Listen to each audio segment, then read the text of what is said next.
We're going up the west coast, we're on holiday, and let's go and have a look at the daisies.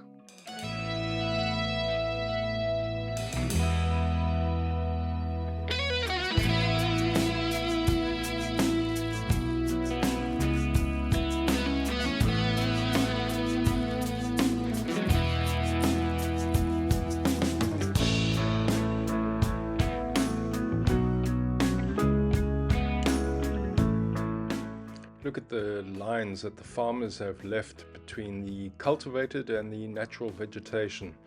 I like to believe that that's to preserve the natural habitat and perhaps by consequence also encouraging the native insect life for the propagation and fertilization of their crops, and perhaps even for the sake of the honey farmers there. Just look at the way the color of those flowers change as we swoop down and look from a different angle, accentuating the refraction of the sun's light. This is why I bring my drone along with me on tours like this, and not just the GoPro, because there's some things you can only see from above in a different angle.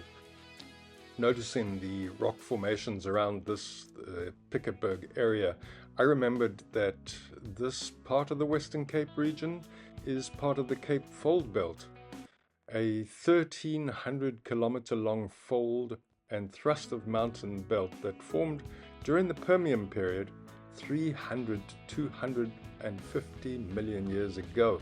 The region features ancient sediment layers of the Malmesbury group and large rounded granite outcrops along the coast. Looking out to the west in the distance, we see the Coabokaveld Mountain catchment area as we swoop right round, and then to the left of that, the Cedarburg Wilderness area and Citrusdal in the north. And only from above did I notice the circular patterns that the farmers have used for irrigation. And there, with a swooping view all the way from Cape Town, looking across to Elands Bay and Lambert's in the distance, let's continue our journey on for another 20 minutes to go and look at the surf.